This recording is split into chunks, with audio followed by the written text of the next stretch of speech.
Hi, today we're going to pan fry some fish fillets, and once with a jerk seasoning rub and once with a master fish spice blend rub.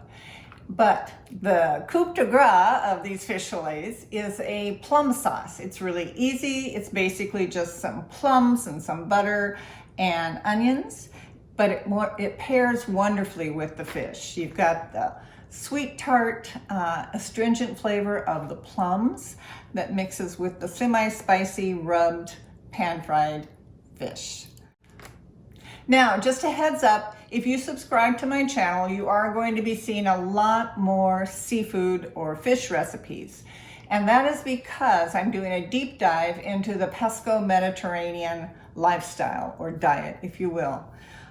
It has a lot to offer for health, for weight loss, for inflammatory issues, and on and on.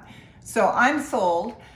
Basically, it's fish a couple times a week, and ivu or olive oil, and beans and legumes, and taking it really easy on the meat, but not eliminating any particular food group. Yes, you can still have pasta and you can still have sugar and breads, just not so much. So, but more on that later. Let's get to the fish today. I think you'll like it.